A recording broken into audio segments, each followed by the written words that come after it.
this season, which is very good, but he's exceeding that with 27 goal contributions. He's contributing more. He's doing this on a game-to-game basis. And again, I always said that was one of my biggest critics of Raphinha. But this year he solved that. Raphinha is being productive, and you have to give him his flowers where they are due.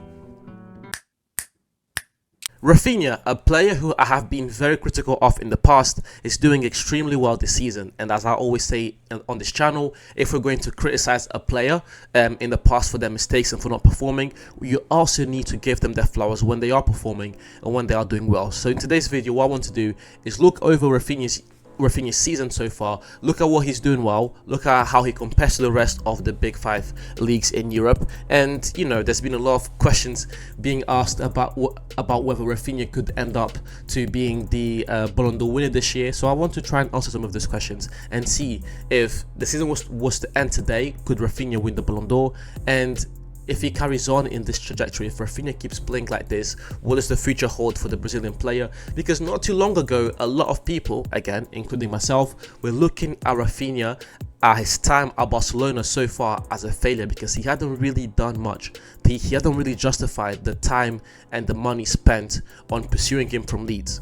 And I even thought maybe he was better off staying in the Premier League in a team like Arsenal, Chelsea, United, where he had the chance to move from Leeds. But he took one of the biggest leaps in that summer transfer window, going from actually one of the biggest leaps in football period, going from Leeds United to Barcelona in one transfer window. That's a massive leap.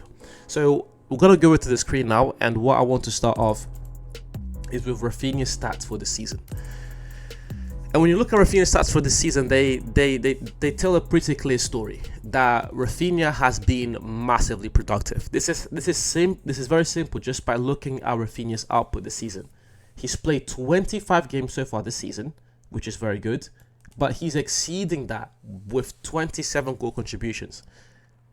He's contributing more than he is playing, and this is a stat that, or not necessarily a stat, but this is something that always helps you to see if a player is being productive. It's not everything in football, because sometimes a player may be under this productivity threshold and still be doing a fantastic job, and sometimes a player may be going over that threshold and, you know, be playing in a lesser league or playing in a team that's dominating. But for Raphinha, these stats kind of translate, because he's a starter for Barcelona.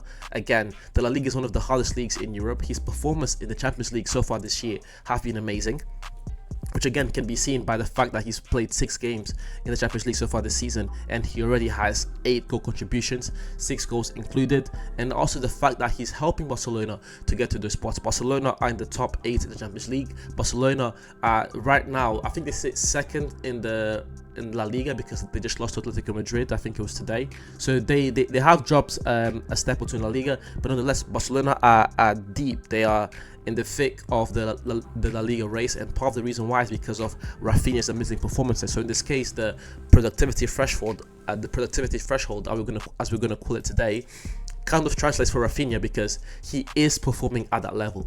You know, the 27 goal contributions in 25 games so far this season definitely translate. And again, that's part of this. That's one of the biggest reasons why a lot of people are saying Raphinha for the Ballon d'Or. You know, a lot of casual fans just look at these numbers and straight away say, yeah, let him go for the Ballon d'Or. But we're gonna dive a little bit deeper and try to explain again his journey from where he was 3 years ago at Barcelona, and also how he compares to the rest of Europe, and what are his per game basis looking like. Because, for example, you can score 5 goals in one game and then spend 5 games without scoring any goals, but then you have theoretically scored 5 goals in 5 games. So it doesn't always translate, but in the case of Raphinha, he's doing very well. So just staying in the topic of the Champions League, because this is something that I think is very important for Raphinha, is the fact that in previous years for Raphinha, I always looked at Raphinha as a player who was very good technically, who, you know, could be a man on a one-on-one. He had the pace, but Raphinha wasn't impactful. This year, in the biggest competition in football, in my opinion, the Champions League is the second best competition in sports, second only to the Formula 1, just because of the skill of the competition. You have the best teams in Europe. You have all of the champions of Europe playing in one competition, and in this competition, Raphinha has 6 goals. He has 6 goals in 6 games played, and Barcelona, again, you're seeing what that trio of Lamine Yamal, Lewandowski, and Raphinha is doing, and Raphinha has been a massive contributor to that Barcelona dominance. Him and Lewandowski, they've been torching up the Champions League, and again, it just goes to show that Raphinha is finally able to be one of those senior players, one of those players that is able to lead the charge. The captain armband also helps, but the productivity, the numbers that he's producing, it just helps to validate everything else. And now, before I move over to the other one, is let's look at Raphinha's per game basis. And when you look at our Raphinha's output, his offensive output, he is easily a top three player in Europe today. He ranks in the 93rd percentile for shot creating actions. He ranks on the 99th percentile for expected assists and expected goals. He ranks on the 96th percentile for expected assists and goals. He ranks on the 93rd percentile for assists. He ranks on the 92nd percentile for total shots per 90. And he ranks on the 99th percentile again for the non-penalty XGs. He is playing as one of the best players in the world, and he's not just doing that from time to time. He's not being inconsistent. He's doing this on a game-to-game basis. And again, I always said that was one of my biggest critics of Raphinha, but this year he solved that. Raphinha is being productive, and you have to give him his flowers where they are due. Furthermore, moving on from that, look at where Raphinha ranks within the best players in Europe. And when you look at goals, the top scorer in Europe this season is Lewandowski, his own teammate. Raphinha is only 5 goals behind Lewandowski. You look at assists, the most assists in the league so far this year is of Bukayo Saka for Arsenal. He has 10. Raphinha is only 4 assists behind that. You look at goals and assists combined, where in the La Liga, Raphinha has 17. The most is Mohamed Salah with 22. Raphinha is right there in the mix, and you begin to see how these numbers are shaping up what is really Raphinha's best season so far in his career. He's never played so well. He's never played such good football. And again, those numbers just, again, as I'm showing on screen, I won't go over them again, but they get highlighted once again in the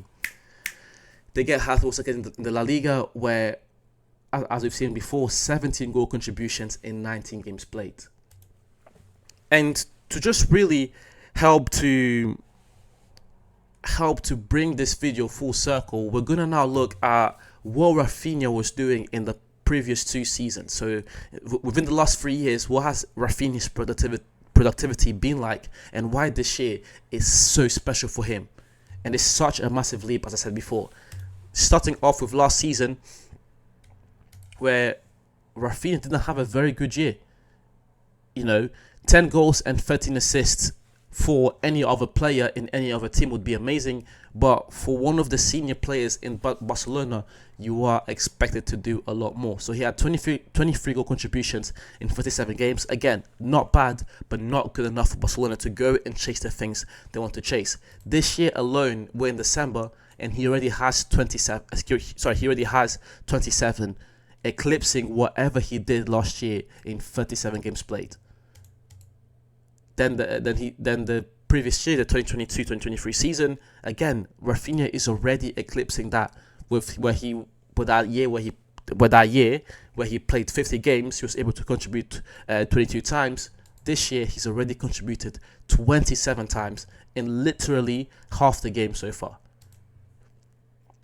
Literally half the game so far. And I just hope by going over these numbers, by looking at these things, it helps to really highlight how special Raphinha is, because we can all write posts on Twitter or Instagram or YouTube community pages, but going over the stats, looking at the numbers, looking at the progression that Raphinha has had over the years, That's what really does it for me. That's what really sells it to me. Now, do I think Raphinha has been the best player in the world so far this year? I don't think he's been the best player in the world so far this year, especially because Mohamed Salah is still out there performing at an extremely high level. I still think the best player in Barcelona so far this season has been Lewandowski, and Lamine Yamal would be in the same tier as Raphinha, but they're both behind Lewandowski because Lewandowski is back to being that lethal striker that we all know he is capable of being. But nonetheless, and then of course Mohamed Salah still exists, but that apart, I feel like these Ballon d'Or conversations, they're putting a massive target on Raphinha's back, when really and truly he should just be focused on playing the best football he's able to play. But anyways, guys, I appreciate you watching to the end. Please leave a like, comment, subscribe, share. Let me know in the comments what are your thoughts on Raphinha, and as per usual, I'll see you soon.